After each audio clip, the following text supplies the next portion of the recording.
Dans le royaume de Mbé, situé au cœur des grandes plaines dorées d'Afrique, un événement extraordinaire eut lieu. La reine Nandia, épouse du roi Baïru, donna naissance à une petite fille d'une beauté inégalée. Ce n'était pas sa peau couleur de miel ni ses grands yeux sombres qui attirèrent l'attention, mais bien ses cheveux. À peine venue au monde, Zalira possédait déjà une chevelure longue et soyeuse qui s'étalait autour d'elle comme un tapis de velours noir et doré. Les sages et prêtresses du royaume furent appelés pour examiner cet étrange phénomène. L'un des anciens du village, un vieil homme aux yeux fatigués, s'avança et déclara d'une voix grave. « Cet enfant est une bénédiction et une malédiction à la fois. Ses cheveux renferment un pouvoir ancien, celui de la vie et de la mort. Veillez sur elle, car de son destin dépend celui de tout le royaume. » Ces paroles semèrent la crainte et l'admiration dans le cœur du roi et de la reine. Dès ce jour, Zalira fut élevée dans un palais recouvert de marbre blanc, loin des regards indiscrets. Ses parents lui interdirent de couper ses cheveux ou de les montrer en public. Mais malgré cette protection, une force mystérieuse semblait entourer la jeune princesse. Les années passèrent et Zalira grandit, enfermée dans son palais doré. Ses cheveux, devenus incroyablement longs, remplissaient les couloirs de sa chambre. Chaque jour, des servantes passaient des heures à les coiffer, à les tresser et à les parfumer avec des huiles rares venues des quatre coins du royaume.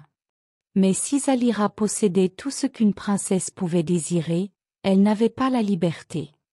Elle regardait les enfants du peuple courir dans les jardins, rire et jouer, tandis qu'elle restait enfermée entre les murs du palais. Un jour, alors qu'elle regardait le monde extérieur depuis son balcon, elle aperçut un jeune garçon grimper agilement dans un arbre. Intriguée, elle lui fit signe. Il s'appelait Malik, un apprenti forgeron du village voisin. « Pourquoi es-tu toujours enfermé ici ?» demanda Malik, en levant les yeux vers elle.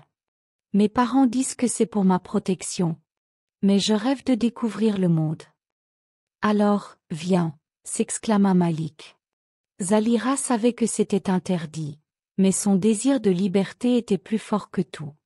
Une nuit, lorsque tout le palais dormait, Zalira tressa ses cheveux en une longue corde et descendit discrètement depuis son balcon.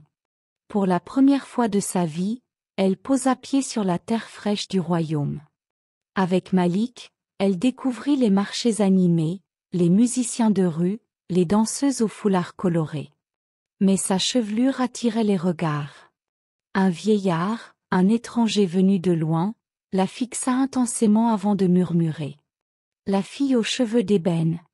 Elle est celle dont parle la prophétie. » Zalira ne comprenait pas ce que cela signifiait, mais elle sentit un frisson parcourir son échine. Ce qu'elle ignorait, c'est qu'au même moment, un sorcier maléfique, nommé Zangoru, observait la scène depuis l'ombre. Il connaissait la prophétie et savait que les cheveux de Zalira possédaient un pouvoir immense. « Si j'arrache cette force de sa tête, je deviendrai invincible. » murmura-t-il. Alors que Zalira riait et dansait avec Malik, un silence soudain tomba sur le village. Un vent glacé souffla à travers les ruelles, faisant frémir les flammes des lanternes. Des ombres s'allongeaient, menaçantes. Un cri retentit. Avant que Zalira ne puisse réagir, une main osseuse l'agrippa violemment.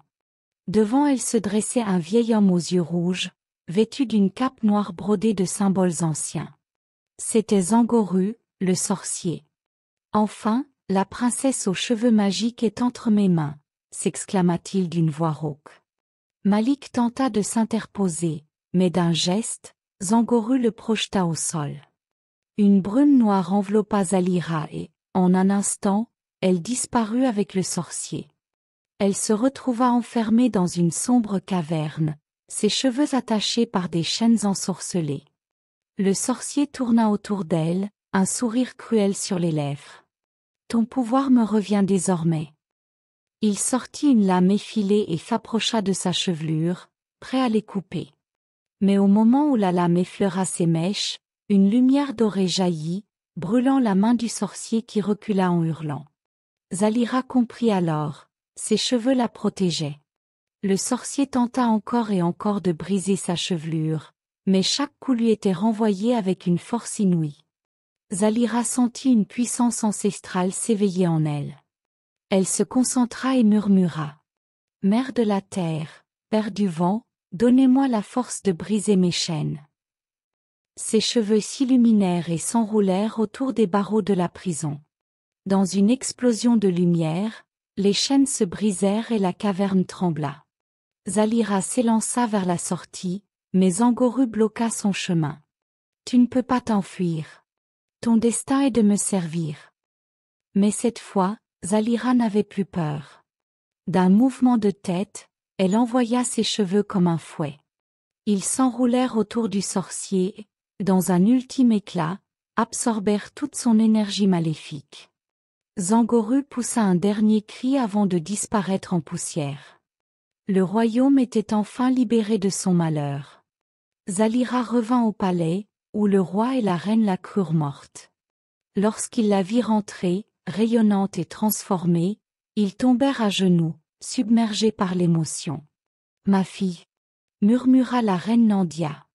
Mais Zalira n'était plus une simple princesse. Elle avait compris que son pouvoir n'était pas une malédiction, mais un don destiné à protéger son peuple. Elle ordonna l'ouverture des portes du palais et parcourut tout le royaume, guérissant les malades et apportant la prospérité. Dès lors, son nom devint légende. Et chaque nuit, lorsque le vent soufflait à travers les plaines de Mbé, les anciens racontaient l'histoire de Zalira, la princesse aux cheveux magiques.